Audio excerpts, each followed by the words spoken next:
নতুন কোনো চমক এবছরও দেখা গেল না। আমেরিকান মেজর লিগ সকারে সবচেয়ে মূল্যবান ফুটবলার কে হবেন সেটা শুরু থেকেই অনুমেয় ছিল। শেষ পর্যন্ত সেই প্রত্যাশাই সত্যি হলো।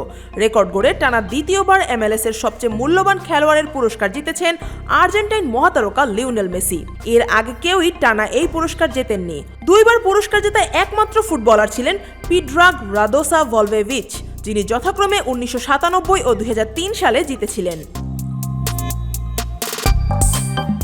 মাত্র 3 দিন আগে ইন্টার মায়ামিকে প্রথমবার MLS কাপের শিরোপা জেতালেন মেসি। ফ্লোরিডার ক্লাবটি ফাইনালে ভ্যাঙ্কুভার হোয়াইট ক্যাপসকে 3-1 গোলে হারিয়েছে। ফাইনালে গোল না পেলেও জোড়া অ্যাসিস্ট করেন তিনি। এর আগেই চলতি মৌসুমে MLS এর সর্বোচ্চ গোলদাতার পুরস্কার গোল্ডেন বুট নিশ্চিত করেছিলেন এই আর্জেন্টাইন।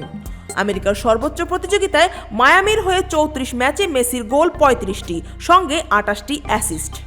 সব মিলিয়ে মায়ামির মোট 101 গোলের 63টিতে অবদান রয়েছে বিশ্বকাপ জয়ী এই আলবি সেলেস্তে অধিনায়কের।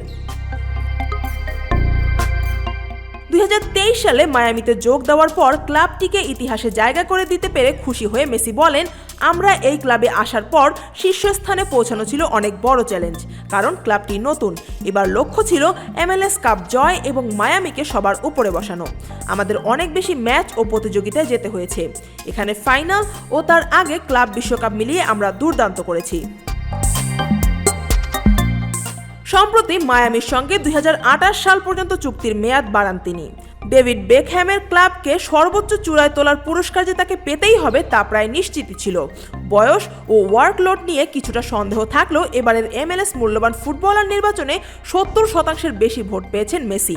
তার নিকটতম প্রতিদ্বন্দ্বী সান দিয়েগোর উইঙ্গার অ্যান্ডার্স দ্রেয়ার পান মাত্র 11% ভোট।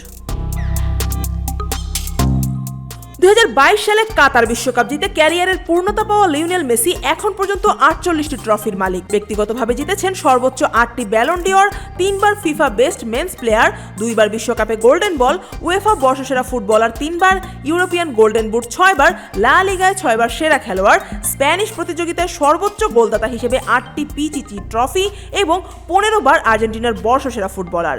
2026 বিশ্বকাপেও আর্জেন্টিনার হয়ে খেলার কথা রয়েছে তার। News desk, Dhaka watch.